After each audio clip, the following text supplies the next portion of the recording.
Bismillahirrahmanirrahim. Welcome back to ISP Online Learning Management System. Today's lecture number 8 for the course of Reinforced Concrete Design. This course is generally for BSc Civil Engineering, Fall 2018, 5th semester students. I myself, Engineer Dr. Mohammad Aslam, Assistant Professor, Department of Civil Engineering, Institute of Southern Punjab, Multan. Today is lecture number 8 and week number 8. So these are your reference text books. इन books के अलावा अगर आपके पास design of reinforce concrete structure से relevant या advance concrete technology से relevant कोई और बुक अवेलेबल है तो उसको भी आप यूज़ कर सकते हैं। जनरली जो थ्योरेटिकल पार्ट है वो हम properties of concrete by M Neville या concrete technology by M Neville and J Brooks, हम इन दो बुक्स को फॉलो कर रहे होते हैं। और डिज़ाइन के लिए आप नदीम हसन की structure concrete theory and design, reinforce concrete design by Kong Wan and जो ये भी यूज़ कर सकते हैं। Design of concrete structures by Nilson Darwin and Dolan, ये भी यूज़ कर सकते हैं। इनके अलावा अगर आपके पास कोई और इंडियन ऑथर वगैरह अवेलेबल है तो उसको भी आप यूज़ कर सकते हैं। ज़्यादातर जो बुक्स के अंदर फ़र्क होता है वो डिज़ाइन के जो प्रोसीजर्स होते हैं वो ऑलमोस्ट सिमिलर फॉलो होते हैं, लेकिन यूनिट्स वगैरह का फ़र्क होता है। कोई एसआई सिस्टम को फॉलो करता है, कोई एफपीएस सिस्टम को फॉलो करता है। तो हम पाकिस्तान के अंदर जो जनरल इंडस्ट्री है हमारी, वो FPS system, fit pound system को ज़्यादातर प्रीफर किया जाता है। तो इस वजह से हम एफपीएस सिस्टम को इस कोर्स के अंदर जो है वो प्रीफर करेंगे। तो इनके अलावा अगर आपके पास कोई और बुक अवेलेबल है तो उसको भी आप यूज़ कर सकते हैं। So in our today's class, first of all we will discuss about air entrainment. Air entrainment क्या होती है, किस तरह से इंड्यूस कराई जाती है मेंबर्स के अंदर। उसके बाद हम एडिटिव्स एंड एडमिक्सचर्स पढ़ेंगे। एडिटिव्स एंड एडमिक्सचर्स के बाद हम डिटेल में स्पेशल टाइप्स ऑफ कंक्रीट्स को डिस्कस करेंगे, जो कि हमने special types of concrete under special types of वेदर्स हम किस तरह से फॉलो करते हैं, क्या कंडीशंस हम अप्लाई करते हैं, उनको हमने डिस्कस करना है डिटेल में। सो फर्स्ट ऑफ ऑल हम air entrainment, additives and admixtures को डिस्कस करते हैं। Now coming back to the topic, first of all we have air entrainment. Air entrainment क्या होती है या क्या किस वजह से एयर को इंड्यूस कराया जाता है मेंबर्स के अंदर। Because the damaging action of freezing and thawing involves the expansion of water on freezing, कि ये जैसे आपको ऑलरेडी ये लॉजिक है कि जब भी आपका जो वॉल्यूम ऑफ वाटर है वो कम होता है बनिस्बत वॉल्यूम ऑफ आइस के, यानी अगर आप एक प्लास्टिक की बोतल अगर आप फुल पानी की भर के अगर फ्रीज कर देते हैं घर के फ्रीज़र के अंदर, तो अगले दिन जब आप ओपन करते हैं तो वॉल्यूम आइस के ज़्यादा होने की वजह से बोतल के जो ओरिजिनल डायमेंशंस हैं वो चेंज हो जाते हैं। तो एग्जैक्टली इसी तरह से जो कंक्रीट के अंदर पानी है वो प्रेजेंट होता है जब अगर आपका जो एटमॉस्फेरिक टेम्परेचर है वो माइनस में चला जाता है, जिसकी वजह से सराउंडिंग जो वाटर है वो फ्रीज हो जाता है। इसी तरह से जब कंक्रीट के अंदर का पानी फ्रीज हो जाता है तो पानी का जो आइस में कन्वर्जन है उसकी वजह से उसका वॉल्यूम ज़्यादा होता है, जिसकी वजह से अंदर से वो मेंबर को डिमोलिश कर सकता है या हल्के हल्के क्रैक्स इंड्यूस करा सकता है। So it is a logical to expect that if excess water can readily escape into the adjacent air-filled voids, damage of concrete will not occur. This is the underlying principle of air entrainment. कि concrete के अंदर जब हम air को induce कराते हैं उसका जो मेजर रीजन होता है, उसके बैक एंड पे जो थ्योरी है वो यही है कि जब वॉल्यूम बर्फ का ज़्यादा होने की वजह से अंदर से मेंबर क्रैक जनरेट करा सकता है, तो उन क्रैक्स को रिड्यूस करने के लिए हम एक एडिशनल वॉइड्स प्रोवाइड करते हैं, जो कि जब आपका पानी बर्फ में कन्वर्ट होता है तो वो वॉइड्स जो हैं वो रेशो आपका फिल कर देता है जो बर्फ का वॉल्यूम है उस चीज़ को, जिसकी वजह से क्रैक्स इंड्यूस नहीं होते मेंबर के अंदर। तो ACI क्या कहता है कि ACI 201.2R said that the concrete to be resistant to freezing and thawing, जो कंक्रीट आप फ्रीजिंग एंड थाइंग को रेजिस्ट करने के लिए बना रहे हो, should have a minimum water cement ratio of 0.5 से ज़्यादा नहीं होना चाहिए किसी भी एंगल के अंदर। बाद में उसको मजीद मॉडिफाई करके 0.45 कंसीडर किया गया, जो कि थिन मेंबर्स के लिए। थिन मेंबर्स सच एज आपके ब्रिज की डेक्स हैं, ब्रिज की स्लैब्स हैं, कर्व्स हैं, उन मेंबर्स के अंदर 0.45 जो है वो रिप्रेजेंटेड है, सजेस्टेड है from the codes. So alternatively concrete should not be exposed to cycles of freezing and thawing until its strength has reached 25 megapascal, कि जब तक आपका कंक्रीट 24 मेगापास्कल या 3500 psi तक नहीं पहुंचता तो उस केस में हमने alternate freezing and thawing action को रिड्यूस कराना है, या उसको हमने अल्टरनेट वेटिंग एंड ड्राइंग या फ्रीजिंग एंड थाइंग एक्शंस जो है उनके हमने कंक्रीट को स्टॉप करना है, या कंक्रीट के अंदर वो साइकिल्स को रिपीट नहीं करने देना। तो ये हमारा मेजर रीजन है फ्रीजिंग एंड थाइंग, जिसकी वजह से हम एयर को इंड्यूस कराते हैं मेंबर्स के अंदर। Air entrainment is an entrained air in concrete is defined as air intentionally incorporated by means of a suitable agent. ये air कोई आपके voids की बात नहीं हो रही, ये एक air है जो कि हम induce कराते हैं forcefully member के अंदर, ताकि हमारा जो member है वो freezing and thawing action को resist कर सके. So this is not we are not talking about the voids जो कि normally आपकी compaction की वजह से voids रह जाते हैं.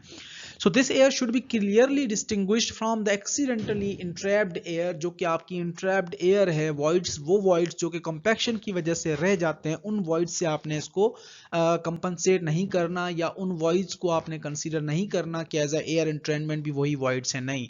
ये आपके the two kinds differ in the magnitude of the air bubbles. Those of entrained air having a typical diameter of 50 microns, 50 micrometers जो है, या 0.002 इंचेस की ये बबल्स इंड्यूस कराए जाते हैं through and suitable agent. Agent यानी एडमिक्सचर, कोई भी केमिकल एडमिक्सचर यूज किया जाता है इस तरह के वॉइड्स को जनरेट करने के लिए कंक्रीट के अंदर. Whereas accidental air usually formed very much larger bubbles, जो आपके voids हैं, जो आपके वो voids compaction की वजह से रह गए, accidentally रह गए member के अंदर, उनके larger bubbles होती हैं, वो larger volume के अंदर होते हैं. Some as large as the familiar albeit undesirable pockmarks on the form surface of concrete के. समटाइम्स आपको डिफरेंट किस्म के कॉन्क्रीट के सरफेस के ऊपर जो है वो मार्क्स नजर आते हैं, कॉन्क्रीट के अंदर एक बबल्स जो हैं वो सरफेस के ऊपर भी नजर आते हैं, तो वो एक अलग किस्म है एयर बबल्स का. यहाँ पे एयर इंट्रेंड जो बबल्स हैं वो डिफरेंट होते हैं. So entrained air produces discrete, nearly spherical bubbles in the cement paste so that no channels for the flow of water are formed and the permeability of concrete is not increased. इस case के अंदर जो आपके bubbles हैं वो आपके different bubbles chemical agent के through generate कराए जाते हैं, जो कि आपकी परमिएबिलिटी के लिए या परमिएबिलिटी कॉन्क्रीट के अंदर भी उस वजह से, उन बबल्स की वजह से नहीं बढ़ती. जो आपके एक्सीडेंटल बबल्स हैं या जो नॉर्मल बबल्स आपके कॉम्पैक्शन की वजह से रह जाते हैं, वो आपके परमिएबल कॉन्क्रीट की परमिएबिलिटी को भी बढ़ा देते हैं. तो यहाँ पे हमने जो कहने का मकसद था कि इन एयर इंट्रेनमेंट को आपने जो नॉर्मल वॉइड्स हैं जो कि आपकी कॉम्पैक्शन की वजह से रह जाते हैं, उनसे आपने कंपनसेट नहीं करना या उनसे आपने मर्ज नहीं करना. ये एक डिफरेंट प्रोसीजर है, प्रोसेस है. जो नॉर्मल वॉइड्स हैं वो डिफरेंट होते हैं. और ये एयर एंट्रेनमेंट जो वॉइड्स हैं never become filled with the products of hydration of cement as gel can form only in water. कि ये आपके जो हाइड्रेशन प्रोडक्ट्स हैं उनसे ये फिल नहीं होते. जेल पोर्स जो हैं वो डिफरेंट होते हैं. ये आपके जो पोर्स हैं, बबल्स हैं, वो कंक्रीट के अंदर रहते हैं. The improved resistance of air entrained concrete to frost attack was discovered accidentally when cement ground with beef tallow added as a grinding aid was observed to make more durable concrete than when no grinding aid was used. ये एक accidentally procedure follow किया गया था जिसके अंदर freezing and thawing action जो है, या आपका जो थाइंग एक्शन जो था वो सीमेंट पेस्ट के अंदर ऑब्जर्व किया गया फर्स्ट ऑफ ऑल. उसके बाद ये एक नया कॉन्सेप्ट जो है वो इंड्यूस कराया गया या डेवलप किया गया, जिसके अंदर जो है डिफरेंट एनिमल्स की जो फेट्स हैं उनको भी यूज किया गया था.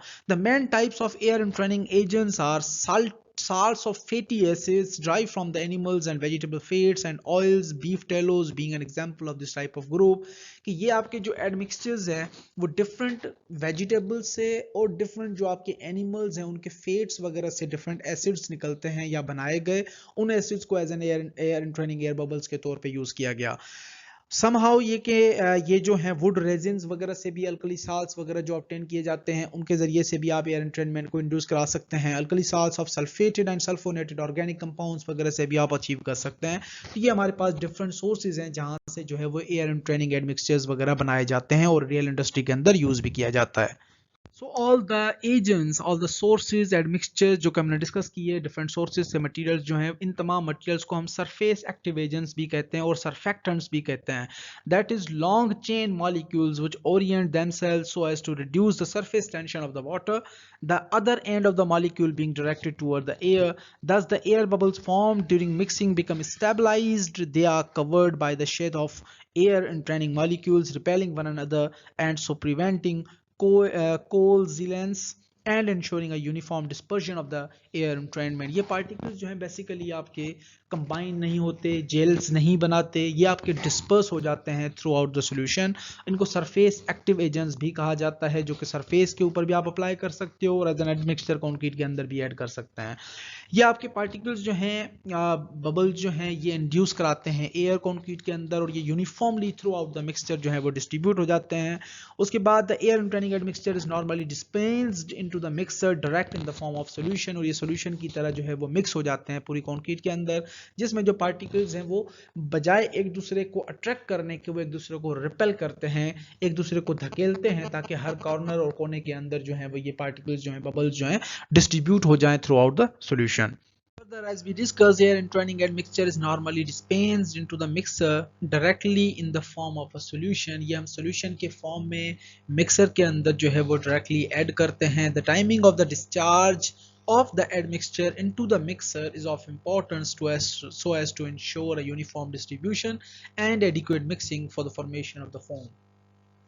यहाँ पे कहने का जो मकसद है वो ये है कि जब आप मिक्सर के अंदर एडमिक्सचर को डालते हैं, एयर एंट्रेनिंग एडमिक्सचर को ऐड करते हैं, उसकी जो टाइमिंग है, उसके बाद जो मिक्सिंग है कंक्रीट की, वो एक इम्पॉर्टेंट फैक्टर है, जिसके अंदर आपकी तमाम जो डिस्ट्रीब्यूशन है मटेरियल की वो भी यूनिफॉर्मली हो जाए, और जिसकी वजह से आपका जो एयर बबल्स इंड्यूस होंगे कंक्रीट के अंदर वो भी यूनिफॉर्मली इंड्यूस होंगे। So if the other admixtures are used, such as आप air entraining admixture के साथ super plasticizer यूज कर रहे हैं, कोई retaining admixture या retarding admixture यूज कर रहे हैं, कोई accelerating admixture यूज कर रहे हैं, तो वहां पे हमें थोड़ा सा जो है वो केयर के साथ इन चीजों को यूज करना है। They should not come into contact with the air entraining admixture prior to entering the mixer into the mixer because their interaction could affect their performance। कि फर्स्ट ऑफ ऑल जब आप concrete के अंदर बाकी admixtures को भी अगर add करते हैं, तो पहले मिक्सिंग से पहले, मिक्सर के अंदर ऐड होने से पहले, दोनों एडमिक्सचर्स या एंट्रेनिंग एडमिक्सचर और any other type of admixture जो है ये आपस में मिक्स नहीं होने चाहिए। इनकी वजह से ओवरऑल जो मटेरियल है या ओवरऑल जो कंक्रीट है उसकी परफॉर्मेंस भी अफेक्ट हो सकती है। So air entraining admixtures can also be interground with the cement, but this allows not flexibility in the air content of the concrete, so that the use of air entraining cement should generally be limited to the minor construction। कि आप sometimes जो है air training को cement के type के अंदर भी induce कराया जाता है, लेकिन उसकी वजह से ओवरऑल परफॉर्मेंस जो है वो उस तरह से अचीव नहीं होती जिस तरह से डिजायर्ड होती है। तो यहाँ पे जो है हम एयर ट्रेनिंग को एज एन एडिशनल एडमिक्सचर के तौर पे ज़्यादा प्रीफर करते हैं, ताकि जो है उसकी डिजायर्ड प्रॉपर्टीज जो है वो अचीव हो सकें। पास कुछ वैल्यूज सजेस्टेड हैं कोर्स की तरफ से। Air content required for the void spacing of 250 microns या 0.01 इंचेस की अगर आप प्रोवाइड करते हैं, तो डिफरेंट सीमेंट कंटेंट के हिसाब से, डिफरेंट वाटर सीमेंट रेशियोज के हिसाब से आपको एयर रिक्वायरमेंट की एक वैल्यू सजेस्टेड है कि आपने कितनी एयर रिक्वायरमेंट जो है वो प्रोवाइड करनी है इतने सीमेंट के कंटेंट के हिसाब से। तो ये हमारे पास जस्ट एक सजेशंस हैं कोर्स की तरफ से। हम मजीद जो जब प्रोवाइड करते हैं रियल इंडस्ट्री के अंदर, तो वहाँ पे हम जो है वो स्पेसिफिकली इस चीज़ को डिटेल्स में कोर्स की तरफ से मजीद क्राइटेरियाज और कंडीशंस और गाइडलाइंस को डिस्कस करते हैं और अपनी रिक्वायर्ड वैल्यू को अचीव करते हैं। Of course that value must be within the allowable range, जो कि रेंज कोड की तरफ से रिकमेंडेड होती है या सजेस्टेड होती है। Now we have other types of additives and admixtures। even in admixtures या additives के अंदर हम air entraining admixtures को भी डिस्कस करेंगे। air entraining admixture जो बेसिक बैकग्राउंड था वो हम ऑलरेडी डिस्कस कर रहा है। अब जो admixtures air entraining हैं, उनके अलावा जो दूसरे टाइप्स हैं एडमिक्सचर्स के, उनको हम डिटेल में डिस्कस करते हैं, तो मजीद आपकी सारी जो चीज़ें हैं वो क्लियर हो जाएंगी। Admixtures क्या होते हैं? Admixtures are those ingredients in concrete other than cement, water and aggregates that are added to the mixture immediately before or during mixing so as to obtain the required या desired properties। कि कोई भी desired properties achieve करने के लिए आप cement, water and aggregates के अलावा कोई भी ऐसा केमिकल मटेरियल ऐड करें जिससे आपकी जो रिक्वायर्ड या डिजायर्ड प्रॉपर्टीज हैं उनको आप अचीव करें, उन मटेरियल्स को एडमिक्सचर्स कहा जाता है। Admixtures and types of admixtures। Admixtures के several types हैं, 8 different categories हैं number 1 is the air entraining admixtures. Air entraining हम ऑलरेडी डिस्कस कराए, उसको इंड्यूस कराने के लिए या एयर बबल्स को इंड्यूस कराने के लिए हम कौन से एडमिक्सचर्स यूज करते हैं, या एयर इम्प्रेनिंग एडमिक्सचर्स क्या रोल प्ले करते हैं। उसके बाद हमारे पास प्लास्टिसाइजर्स हैं, then we have a retarding admixtures and accelerating admixtures. उसके बाद हमारे पास कोरोजन इनहिबिटिंग एडमिक्सचर्स हैं, वाटरप्रूफिंग एडमिक्सचर्स हैं, ग्राउटिंग एडमिक्सचर्स हैं एंड मिनरल एडमिक्सचर्स हैं। तो ये हमारे पास सिवरल जो कैटेगरीज हैं, टाइप्स हैं, इन एडमिक्सचर्स की डिफरेंट कैटेगरीज को हम डिटेल में आज डिस्कस करेंगे। उसके बाद हमारे पास जो है वो अदर टाइप है, स्पेशल टाइप्स ऑफ कंक्रीट्स भी डिस्कस करना है। So number 1 type is the air impregning admixtures. Air impregning admixtures are used to introduce या to induce an air bubbles and stabilize microscopic air bubbles into the concrete, जिसके अंदर हम microscopic air bubbles जो कि 50 microns हम already discuss करा है, 0.02 inches उसकी विड्थ होती है या डाया होता है बबल्स का, वो हम इंड्यूस कराते हैं कंक्रीट के लिए। These bubbles are introduced by an air impregning agent, a type of chemical that includes detergents, जिसके अंदर डिफरेंट डिटर्जेंट्स मटेरियल्स होते हैं। उन मटेरियल्स को ऐड करके, केमिकल मटेरियल को ऐड करके हम डिफरेंट एयर बबल्स इंड्यूस कराते हैं कंक्रीट के अंदर। या आपको माइक्रोस्कोपिक या जो स्कैनिंग इलेक्ट्रॉन माइक्रोस्कोपी तस्वीर नज़र आ रही है, जिसके अंदर आप देख सकते हैं कि वाइट आपको बबल्स नज़र आ रहे हैं कंक्रीट के अंदर, जिनको हम यूनिफॉर्मली डिस्ट्रीब्यूट कर देते हैं थ्रू आउट द सोल्यूशन।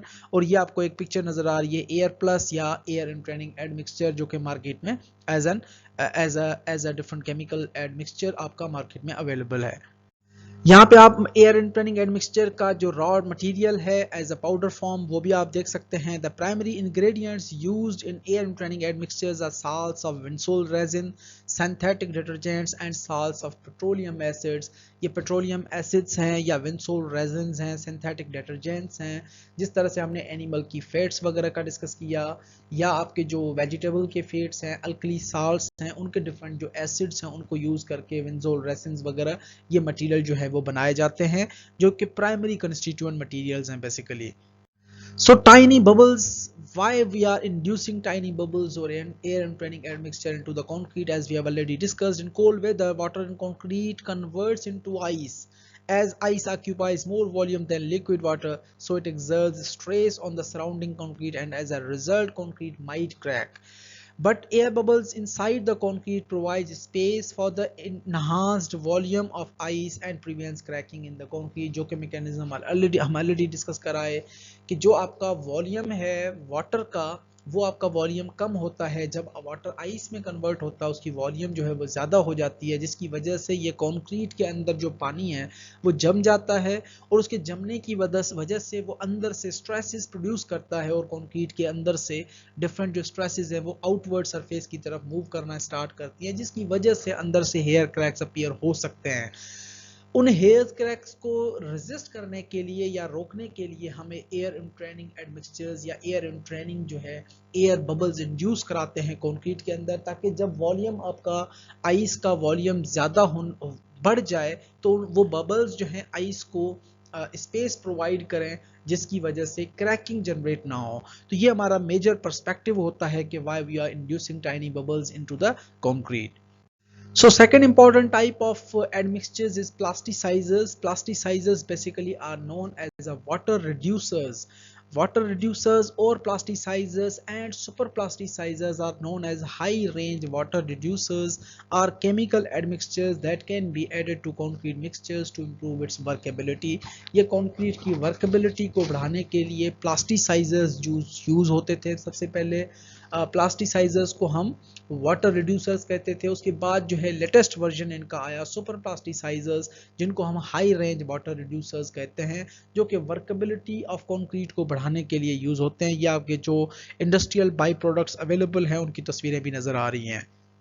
यहाँ पे भी आप रॉ मटेरियल को देख सकते हैं। So in order to produce stronger concrete less water is added which makes the concrete mixer less workable and difficult to mix, necessitating the use of plasticizers. कि ये तो आपको ऑलरेडी डिटेल में हम ऑलरेडी डिस्कस कराए कि concrete strength is inversely proportional to water cement ratio and directly proportional to the cement content, and workability is directly proportional to the water cement ratio, यानी water cement ratio आप जितना ज़्यादा provide करेंगे workability उतनी ज़्यादा बढ़ जाएगी और आपकी स्ट्रेंथ जो है वो रिड्यूस हो जाएगी। तो हम क्या कहते हैं, हमारा जो मेजर पर्पस है स्ट्रेंथ हमने बरकरार रखनी है या स्ट्रेंथ हमने मैक्सिमम कंसीडर करनी है, प्रोवाइड करनी है स्ट्रक्चरल एलिमेंट्स को। इस वजह से हम कम से कम पानी प्रोवाइड करेंगे। अगर हम पानी का अमाउंट बहुत कम कर देते हैं तो उसकी वजह से ये डिफ़िकल्ट हो जाएगा कंक्रीट को मिक्स करना, इजीली जो है वो मिक्स करना, उसको ट्रांसपोर्ट करना, उसको प्लेस करना, उसके बाद उसकी कॉम्पैक्शन करना, ये तमाम जो प्रोसीजर्स हैं ये बहुत ज़्यादा कॉम्प्लिकेटेड और डिफ़िकल्ट हो जाएंगे। इस वजह से ये हमारे लिए बहुत ज़्यादा ज़रूरी हो जाता है कि हम कोई भी वाटर रिड्यूसर यूज़ करें या कि प्लास्टिसाइज़र यूज़ करें जिसकी वजह से हम वर्केबिलिटी को अचीव कर सकें। So now we have a action of plasticizers. Action किस तरह से plasticizers काम करते हैं? The action of plasticizers is mainly to fluidify the mix and improve workability of the concrete, mortar or grout.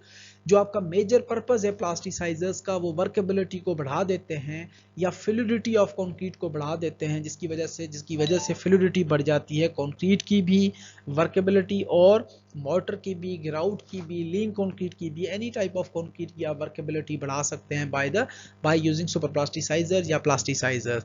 ये किस तरह से काम करते हैं पार्टिकल्स? ये बेसिकली आपके फ्लोक्यूलेशन ऑफ सीमेंट पार्टिकल्स, ये सीमेंट पार्टिकल्स जो हैं उन असल में एक्चुअली क्या होता है कि जो आपका पानी है, वाटर सीमेंट रेशो है, वो आपका इंट्रैप हो जाता है सीमेंट पार्टिकल्स के अंदर। तो हमारे जो पार्टिकल्स हैं या जो सुपर प्लास्टिसाइजर है या प्लास्टिसाइजर है वो क्या करता है, उन तमाम सीमेंट पार्टिकल्स के सराउंडिंग में एक छोटी सी परत बना लेता है, छोटी सी लेयर बना लेता है, जिसकी वजह से ये पार्टिकल्स एक दूसरे के से रिपल करना स्टार्ट कर देते हैं, ये दूर होना स्टार्ट कर देते हैं, जिसकी वजह से जो इंट्रैप्ड वाटर है वो फ्री हो जाता है और पानी जो है आपकी वर्केबिलिटी को इंक्रीज कर देता है। तो ये particles basically electrostatic repulsion create करते हैं सीमेंट पार्टिकल्स के हिसाब से, जिसकी वजह से सीमेंट के पार्टिकल जो है वो डिस्पर्स हो जाते हैं और इंट्रैप्ड वाटर जो है वो रिलीज हो जाता है, जिसको हम फ्लक्चुएशन ऑफ सीमेंट पार्टिकल्स भी कंसीडर करता है। तो ये एक पूरा प्रोसीजर है या एक्शन ऑफ प्लास्टिसाइजर है कि प्लास्टिसाइजर्स एक्चुअली किस तरह से काम करते हैं जब हम कंक्रीट के अंदर उनको ऐड करते हैं और प्लास्टिसाइजर्स किस तरह से वर्केबिलिटी को इंक्रीज करते हैं। Plasticizers are also often used when pozzolanic ash is added to the concrete to improve strength. Pozzolanic ash अगर आप कंक्रीट के अंदर स्ट्रेंथ बढ़ाने के लिए यूज करते हैं तो वहां पे भी आप प्लास्टिसाइजर्स वगैरह यूज कर सकते हैं। या आपको एक प्लास्टिसाइजर कंक्रीट नजर आ रही है जिसके अंदर कंक्रीट की आप वर्केबिलिटी को इजीली देख सकते हैं। Adding 1 to 2% plasticizer per unit weight of cement is usually sufficient. Adding an excess amount of plasticizer will result in excessive segregation of concrete, which is not advisable.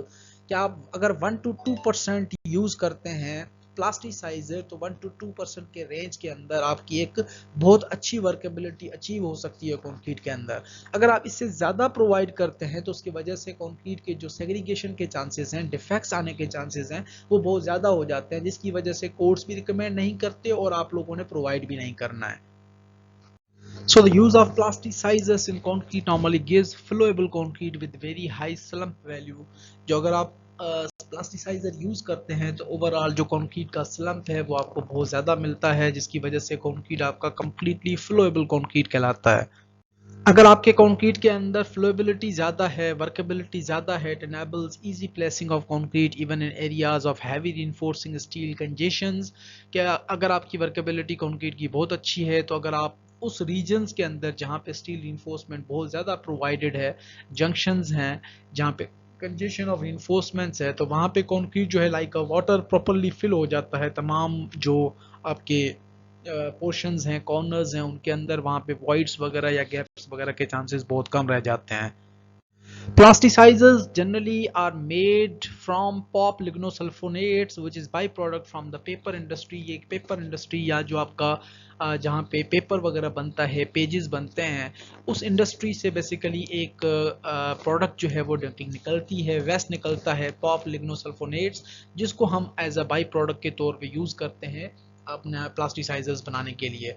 Ancient times के अंदर जो पुराना Romans period था या जो आपके जो Egyptian period था, उन रीजन्स के अंदर भी कुछ रिसर्चर्स लिखते हैं कि उन्होंने डिफरेंट एनिमल्स की फेट्स को, मिल्क को और ब्लड को जो है कंक्रीट के अंदर वो ऐड करते थे to improve the workability of the concrete.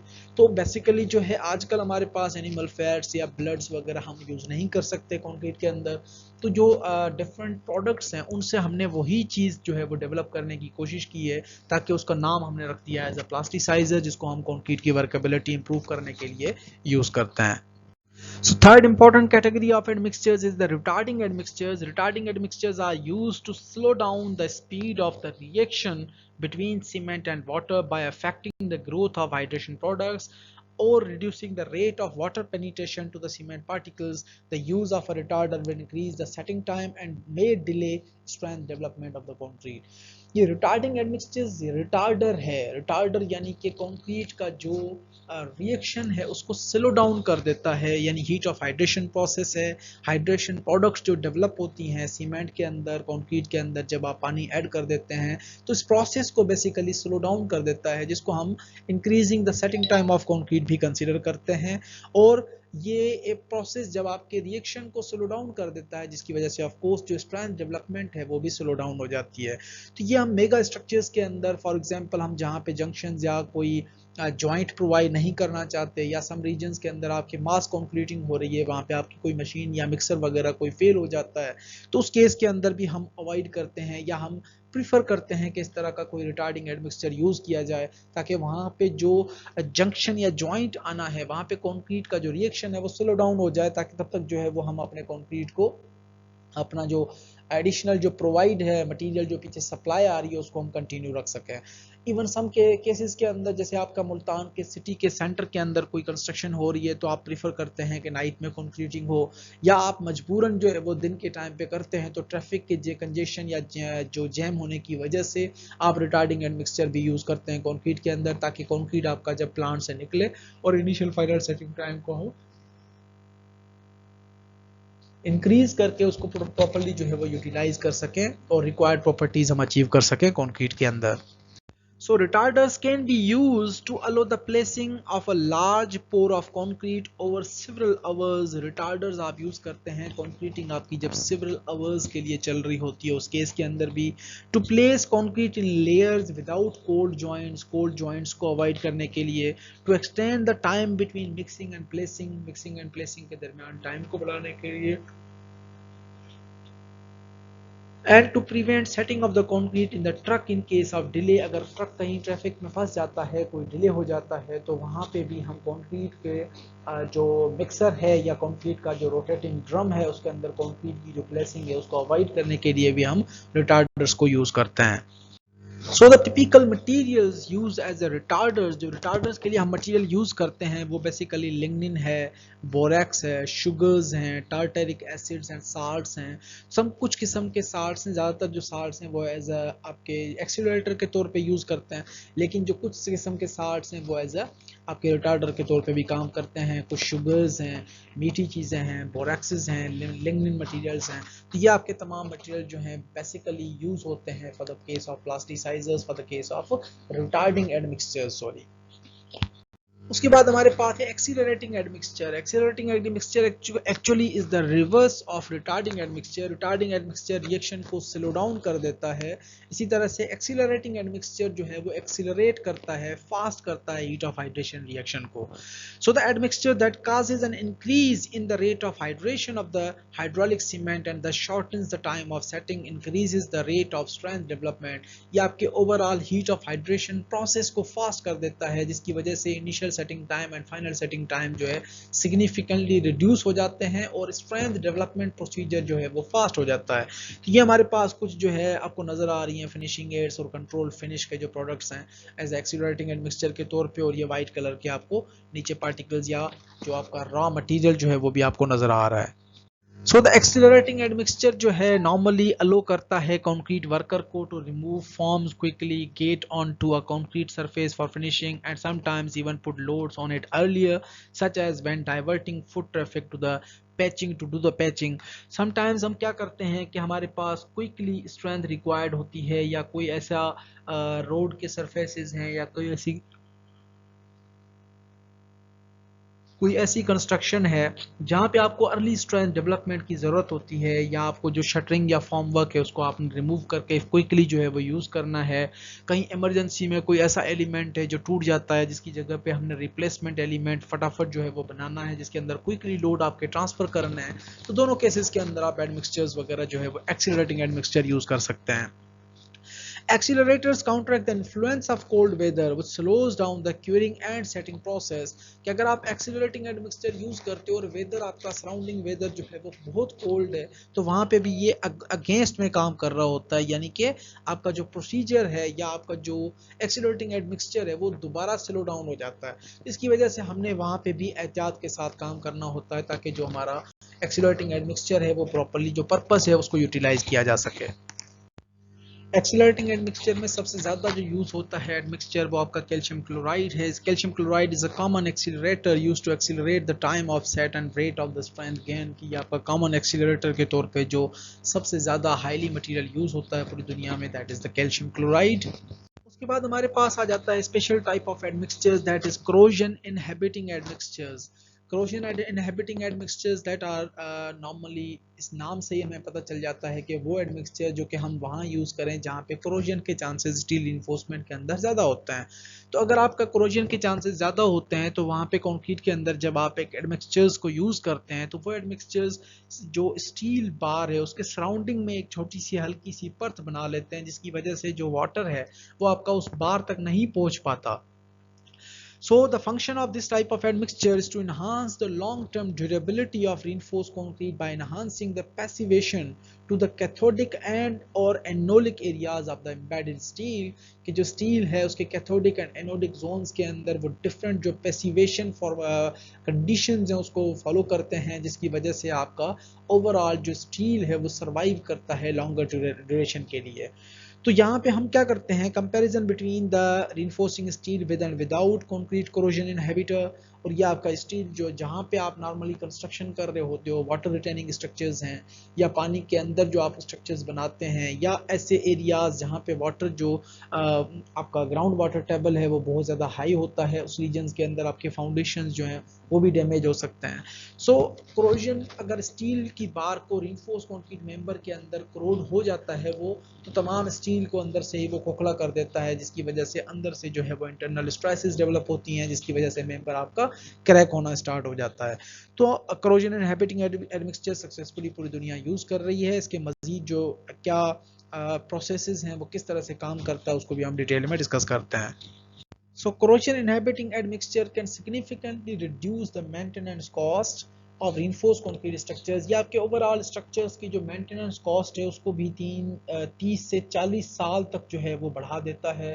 Service life उसकी इंक्रीज हो जाती है और ओवरऑल आपका स्ट्रक्चर जो है वो ड्यूरेबल स्ट्रक्चर बनता है। इसके अंदर क्या होता है कि जो आपने एडमिक्सचर यूज़ किया है कोरोजन इनहिबिटिंग एडमिक्सचर वो स्टील की बार के सराउंडिंग में जाके एक प्रोटेक्टिव लेयर बना लेता है। जिस तरह से आपको ग्रीन मार्क में कलर नज़र आ रहा है या येलो कलर नज़र आ रहा है दोनों इमेजेस में।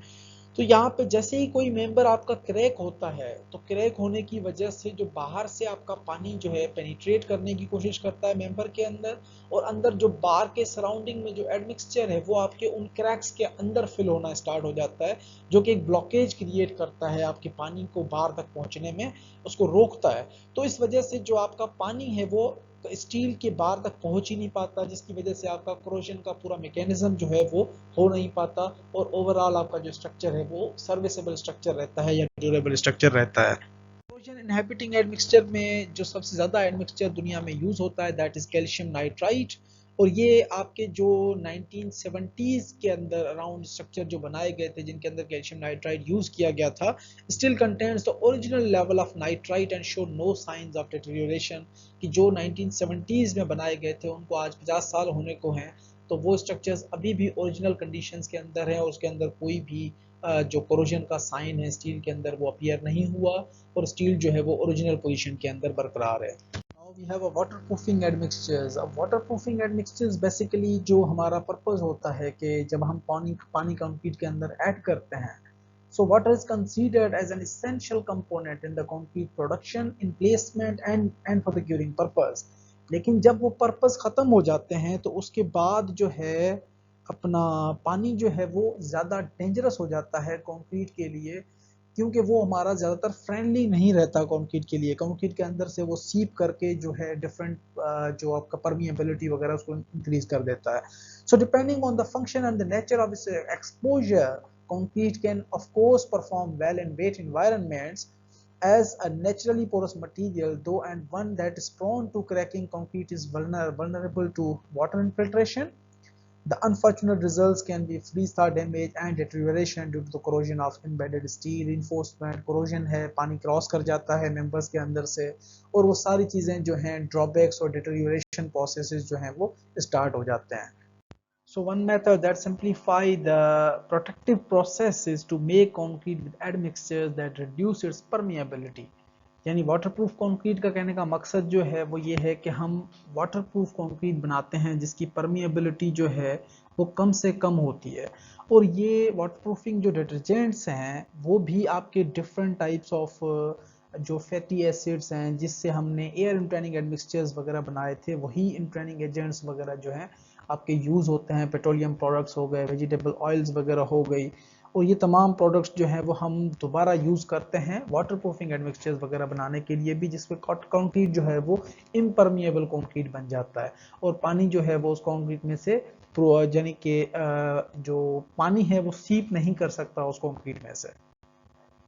So now we have another type of admixture, that is grouting admixture. Grouting admixture basically जो ग्राउट मटेरियल होता है, यानी कि सीमेंट और आप वाटर का जब मिक्सचर बनाते हो, सिर्फ सीमेंट और वाटर का, उस मटेरियल को बेसिकली हम ग्राउट मटेरियल कहते हैं। So it is a powder admixture which can be used for making neat cementitious grouts. It comprises a water reducing plasticizing agent and a gas producing expansion medium. यानी कि जो हम plasticisers भी use करते हैं, sometimes हम grout क्या कहते हैं, बेसिकली ग्राउट होता है equal amount of water and cement, जब हम मिक्स करते हैं उससे जो पेस्ट बनती है उसको हम ग्राउट कहते हैं। तो यहाँ पे जो है वो वाटर रिड्यूसिंग प्लास्टिसाइजर्स वगैरह भी यूज होते हैं, और इसकी एडवांटेजेस क्या होती हैं, ये हाई स्ट्रेंथ मटेरियल होता है, फ्लूइडिटी हायर होती है, परमिएबिलिटी बहुत कम होती है, और इसके अंदर ब्लीडिंग वगैरह के जो चांसेस हैं वो बहुत ही कम होते हैं। ये हमारे पास ग्राउट मटेरियल है जिसको हम ग्राउटिंग जब यूज करते हैं, किस तरह से रियल इंडस्ट्री के अंदर ग्राउटिंग मटेरियल अप्लाई होता है, यहाँ पे आप देख सकते हैं इस पिक्चर के अंदर, इमेज के अंदर भी। So now we will discuss about mineral admixtures. अब mineral admixtures जो है वो additional binders होते हैं, जो कि आप alternative binders भी कहते हैं, जो कि हम सीमेंट के रिप्लेसमेंट के तौर पे यूज करते हैं।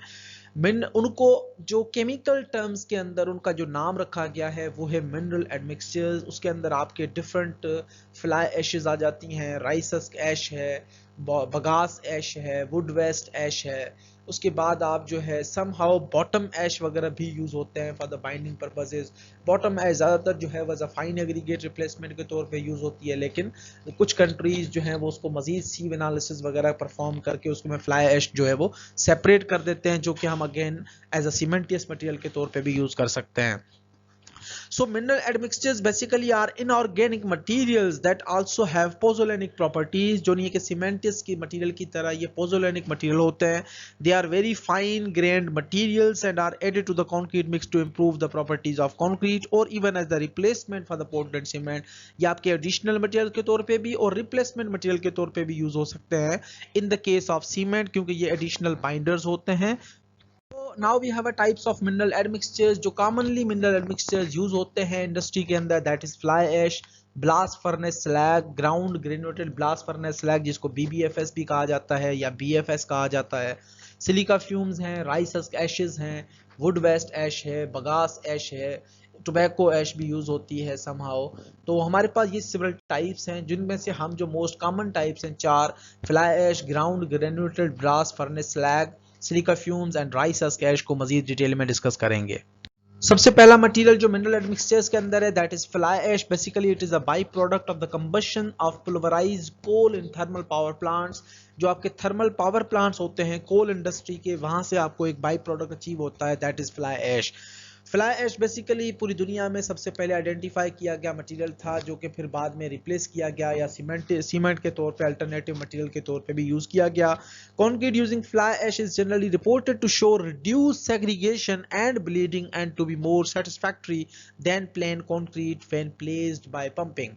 कि जब आप कंक्रीट जो है अप्लाई करते हो, अगर आपने फ्लाई ऐश यूज की है कंक्रीट के अंदर, तो उसकी जो परफॉर्मेंस है in terms of segregation, in terms of bleeding and in terms of defects under pumping concrete, यानी कि वहां पे जब आप पंपिंग कंक्रीट यूज करते हो तो उसके इसमें फ्लाई ऐश मटेरियल जो है आपके सेग्रीगेशन और अदर कंक्रीट के जो डिफेक्ट्स होते हैं उनको मिनिमाइज कर देते हैं, जिसकी वजह से ओवरऑल आपकी जो पंपिंग कंक्रीट वगैरह है उसको भी आप यूज कर सकते हैं फ्लाई ऐश को। So second material is blast furnace slag. Furnace slag basically is the byproduct or waste material generated from the pig iron industry. Iron industry से डेवलप होता है। Concrete containing slag as a mineral admixture generally offers better chemical resistance due to improve water tightness. ये water tightness को भी बढ़ा देता है, permeability को रिड्यूस कर देता है कंक्रीट के अंदर, और उसके बाद जो है ये मटेरियल हमारा बेहतरीन परफॉर्म करता है in terms of chemical resistance, यानी कि आप समहाउ साल्ट्स रेजिस्टेंस वगैरह के लिए भी यूज कर सकते हैं। ये आपको आयरन का जो मैन्युफैक्चरिंग प्लांट है वो नजर आ रहा है, और ब्लास्ट फर्नेस का जो येलोइश कलर आपको जो नजर आ रहा है यहाँ पे भी आप देख सकते हैं। Third important type is silica fumes. Silica fumes basically are normally available in gray color also and in white color also. Silica fume is an industrial byproduct consisting of ultra fine particles. It is recovered from electric furnace by means of dust collectors from the waste gas emitted during the production of ferrosilicon metal. Ferrosilicon metal या glass industry से different जो materials हैं electric furnaces वगैरह से, वहां से आपके silica fumes material जो है वो जनरेट होते हैं। माइक्रोस्कोपिक पार्टिकल्स होते हैं या अल्ट्रा फाइन पार्टिकल्स होते हैं। It can be use as a water reducing admixture. ये वाटर रिड्यूसिंग एडमिक्सचर यानी कि एज अ प्लास्टिसाइजर्स के तौर पे भी यूज कर सकते हैं, और दूसरा आपके as an additional cementing material के तौर पे भी यूज कर सकते हैं। So in general, many mineral admixtures are generally used in concrete to help make it stronger as well as to make it more economical। क्योंकि सीमेंट आपका जो है वो बहुत ज़्यादा एक्सपेंसिव मटेरियल है। अगर आप सीमेंट के अल्टरनेट के तौर पे एक वेस्ट मटेरियल प्रोड्यूस करते हो या वेस्ट मटेरियल यूज़ करते हो, जिसकी वजह से हमें प्रॉपर्टीज़ भी अच्छी मिल रही हैं और कंक्रीट जो है वो चीपर भी हो जाता है, तो of course this material will be considered as an economical material.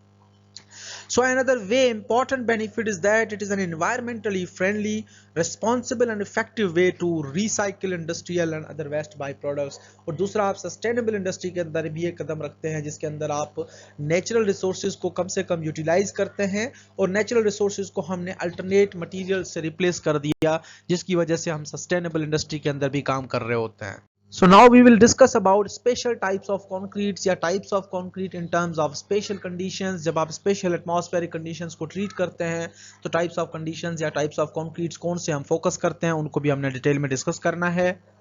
So first question is, what is concrete? A common material and highly usable material in the world, जो कि इंडस्ट्री के अंदर कंस्ट्रक्शन के लिए हम सबसे ज़्यादा दुनिया के अंदर ये यूज़ होने वाला मटीरियल है वो कंक्रीट।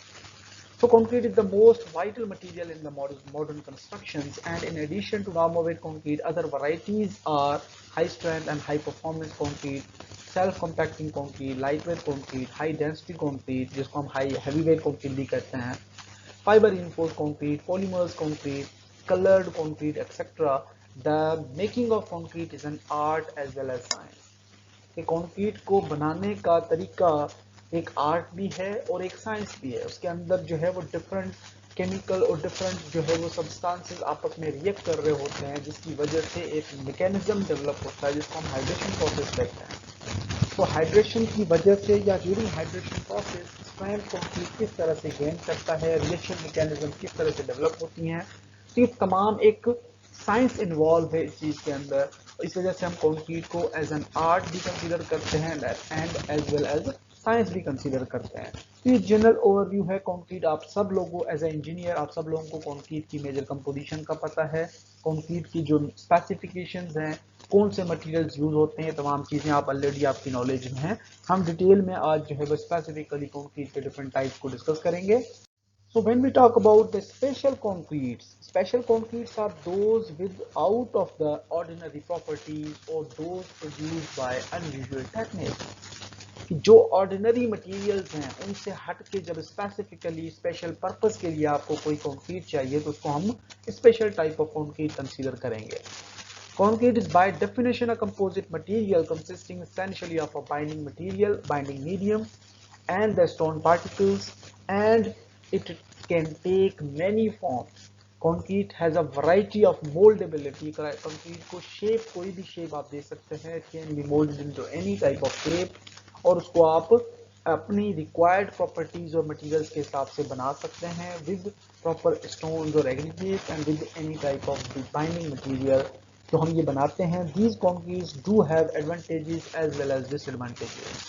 जब हम स्पेशल कंक्रीट की बात करते हैं तो उसके अंदर variety of merits and demerits की बात आती है, एडवांटेजेस एंड डिसएडवांटेजेस की बात आती है, ताकि सम केसेस के अंदर we are only focusing on the advantages, हम छोटी सी डिसएडवांटेजेस को इग्नोर कर जाते हैं या कर देते हैं क्योंकि हमें उसका पर्पस जो है वो नहीं चाहिए होता जो कन्वेंशनल कंक्रीट के लिए या स्ट्रेंथ का पर्पस होता है।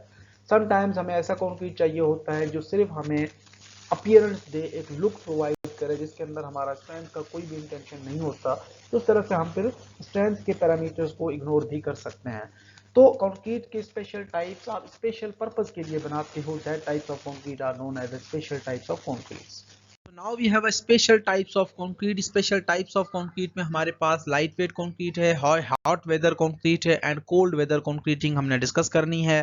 तो first of all we have light weight concrete. एक होता है लाइट वेट कंक्रीट और एक होता है light weight aggregate concrete.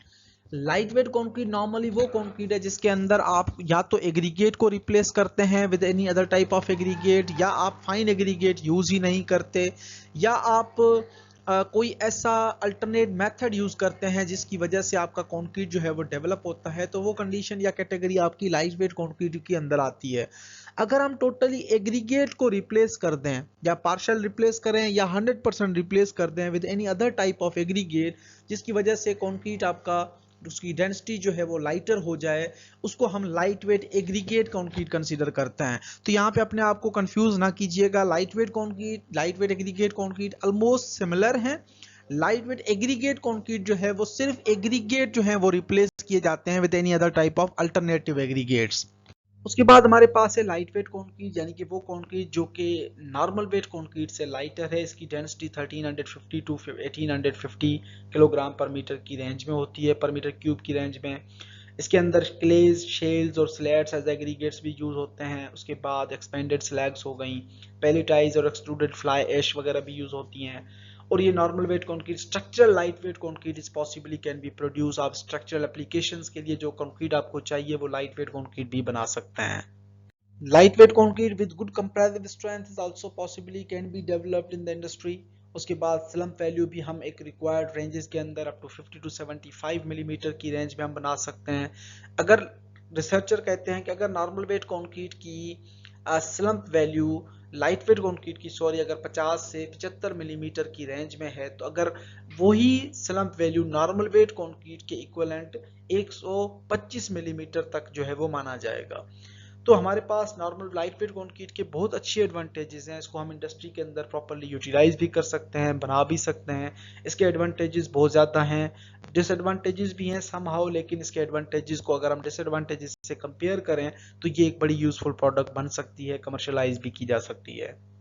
It is also possible to make lightweight concrete by introducing air bubbles in the concrete, जिसको हम air entrained concrete भी कंसीडर करते हैं। कि समटाइम्स आपके जो ऐसे एरियाज है जहाँ पे टेम्परेचर बहुत कम होता है, जहाँ पे फ्रीजिंग एंड थाइंग के रिएक्शन डेवलप होते हैं, तो वहाँ पे हम एयर एंट्रेनमेंट को इंड्यूस कराते हैं कंक्रीट के अंदर, यानी एयर बबल्स वगैरह वाया एडमिक्सचर्स वगैरह हम ऐड कर देते हैं। So air contents are generally between 5 to 8% depending on the maximum size of coarse aggregate, cement paste content and the exposure conditions. Climatic conditions को देखा जाता है, टेम्परेचर मिनिमम अगर है तो कितना है, माइनस में अगर जा रहा है तो माइनस में कितना जा रहा है, एक्सपोजर कंडीशंस, कंक्रीट कितना एक्सपोज्ड है टुवर्ड्स द एनवायरनमेंट, तो ये चीज़ें हम मद्देनज़र रखते हुए 5 to 8% एयर कंटेंट जो है वो इंट्रोड्यूस करवाते हैं। और एयर कंटेंट्स अगर हम इंट्रोड्यूस करवा देते हैं एयर इंट्रेंड में, तो उसकी वजह से वर्केबिलिटी भी इंप्रूव हो जाती है, ब्रीडिंग के चांसेस और सेग्रीगेशन के चांसेस भी कम हो जाते हैं। May compensate for minor grading deficiencies in the aggregate. Overall जो एग्रीगेट की ग्रेडिंग डिस्ट्रीब्यूशन है कंक्रीट के अंदर, उसको भी समहाउ अफेक्ट कर सकता है।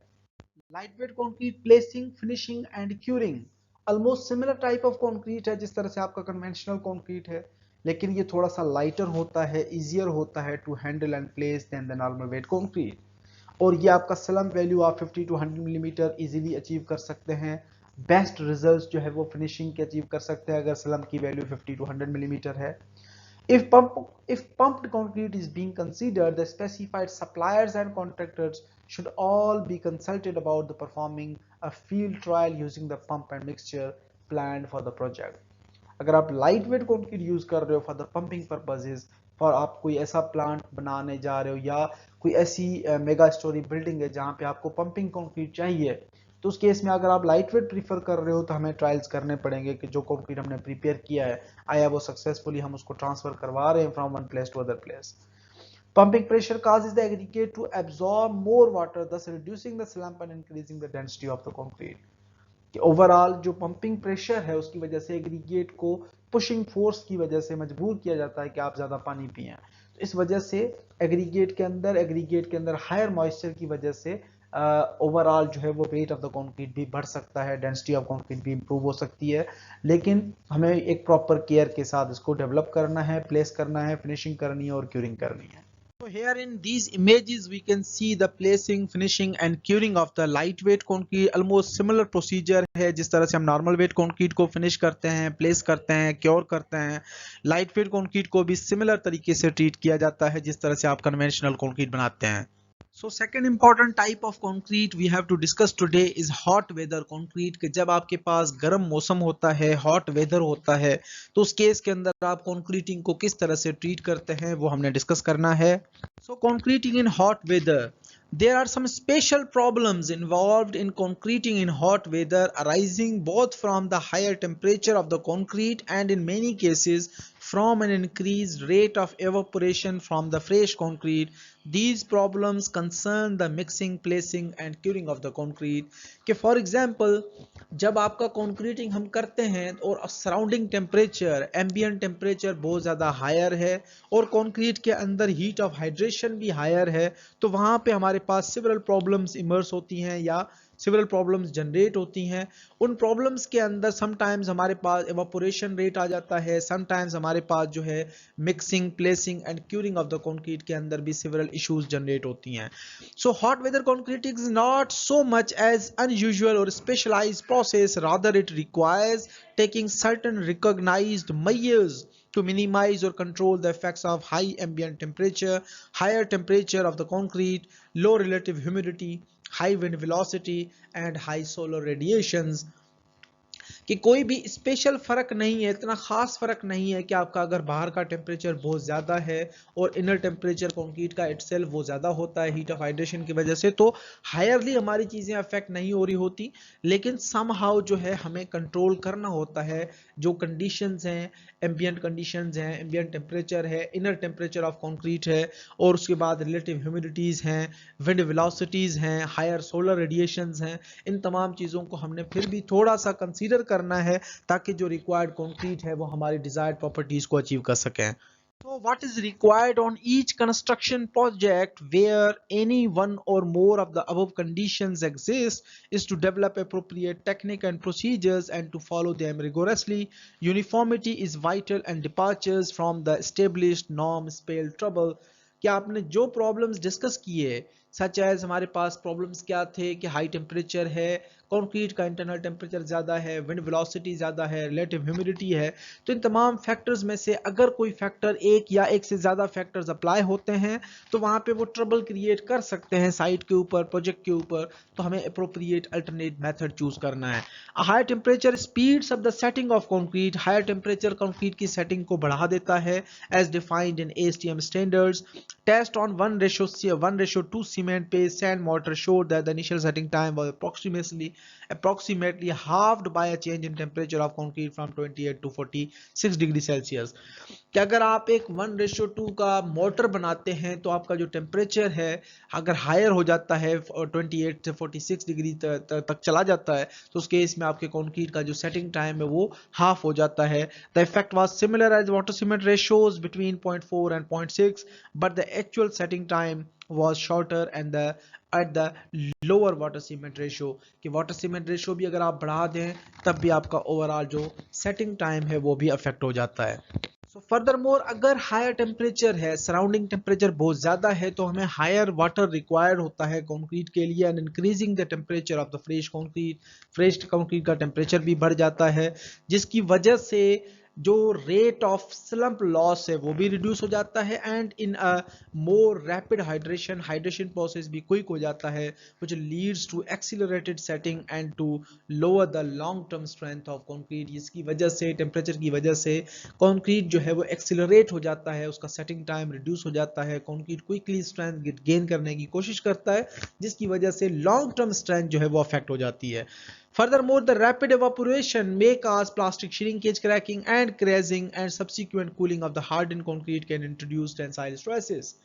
कि अगर आपका अनइवन कूलिंग है, अगर फास्ट कूलिंग है, सरफेस आपका क्विकली ड्राई हो जाता है तो सरफेस के ऊपर आपको हेयर क्रैक्स नजर आते हैं या आपका सरफेस जो है वो आपके डिफरेंट जो क्रेजिंग क्रैक्स होती हैं, क्रेजिंग यानी कि सरफेस के ऊपर से जिस तरह से आपका प्लास्टर या आपकी पेंट जो है वो छिलका होकर उतर रही होती है दीवार से, इसी तरह से top layer of the plaster जो है वो उतरना शुरू हो जाता है। Plastic shrinkage causes cracks which can be very deep ranging in width between 0.3 and 3 millimeters तक and can be quite shorter as long as 1 meter। कि ये आपके क्रैक्स जो हैं डीपर भी जा सकते हैं अप टू 3 मिलीमीटर और आपका सरफेस जो उसके ऊपर लेंथ जो है वो 1 मीटर तक भी हो सकती है प्लास्टिक श्रिंकेज क्रैक्स की जो कि हॉट वेदर की वजह से अपीयर होते हैं। So further there are some further complications. अगर और कॉम्प्लिकेशंस आ जाती हैं जब हम हॉट वेदर कंक्रीटिंग को करते हैं, air in training is more difficult although this can be remedied by using larger quantities of the air entraining agents। A related problem is that if relatively cool concrete is allowed to expand when placed at the higher temperature, the air voids expands and the strength is reduced। This would occur for instance with horizontal panels but not with the vertical ones in steel molds where expansion is prevented। Steel mould भी आप use करके expansion को prevent कर सकते हैं, steel enforcement भी expansion को prevent करती है।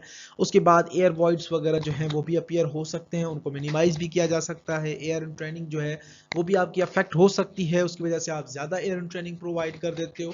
There are some possible problems जो कि आपके हॉट वेदर की वजह से साइट के ऊपर इमर्ज हो सकते हैं।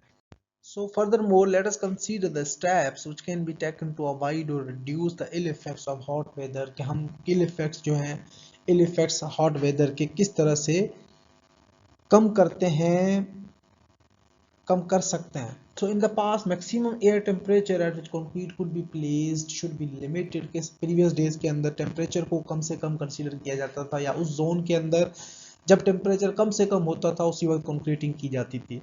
So this is not the sensible restrictions in the concrete is high ambient temperature। कि ये आपके पास जो कुछ ऐसे कंट्रीज हैं जहाँ पे टेम्परेचर वगैरह जो है बहुत ज़्यादा होता है तो वहाँ पे ये कंडीशन भी हम फॉलो नहीं कर सकते।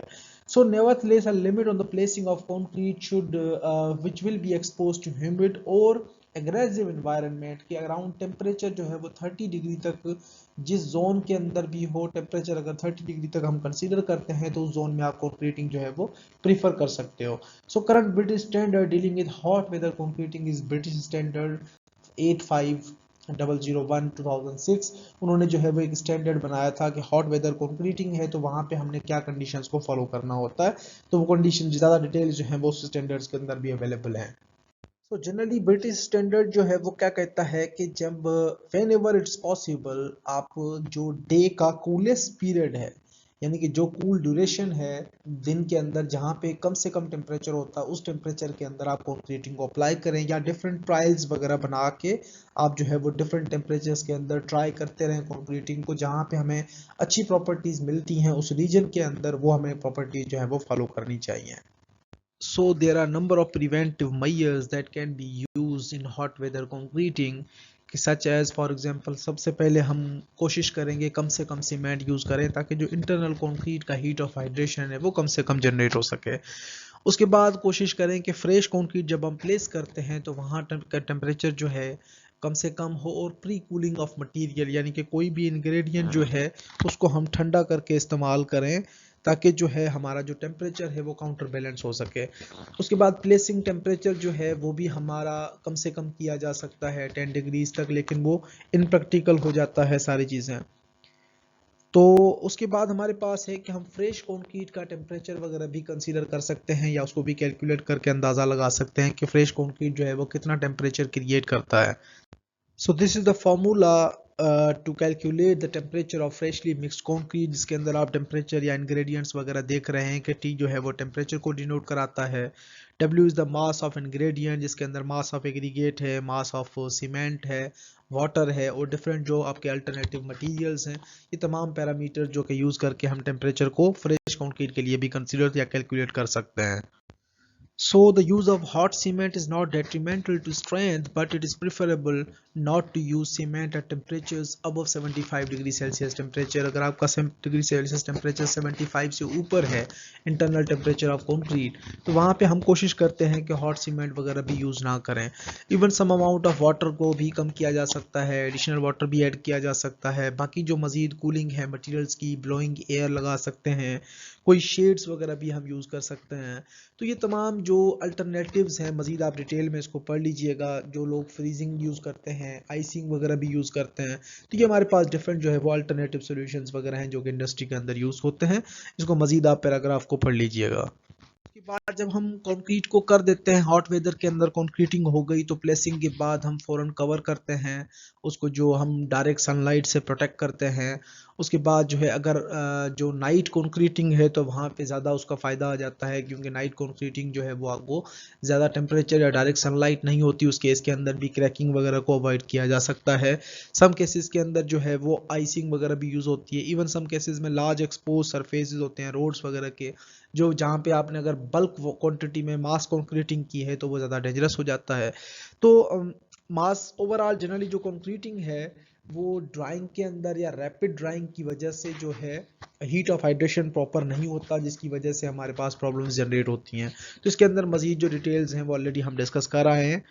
After hot weather we have a cold weather concreting, कि अगर आपका वेदर जो है वो कोल्ड है, बहुत ज़्यादा ठंडा वेदर है, तो उस केस के अंदर भी आप कंक्रीटिंग को किस तरह से या क्या प्रिकॉशनरी मेजर्स होती हैं उनको हम किस तरह से फॉलो अप करते हैं, उनको हम डिटेल में देख लेते हैं।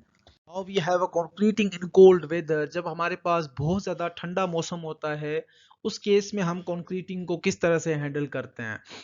So it was stated that the hydration of cement occurs even at low temperatures down to about -10 degree Celsius, कि जो कंक्रीट का जब आपने पानी ऐड कर दिया कंक्रीट के अंदर को, तो सीमेंट की वजह से जो हीट ऑफ हाइड्रेशन या हाइड्रेशन प्रोसेस जनरेट होता है वो आपका -10 डिग्री सेल्सियस टेम्परेचर तक जो है उसको हैंडल कर लेता है।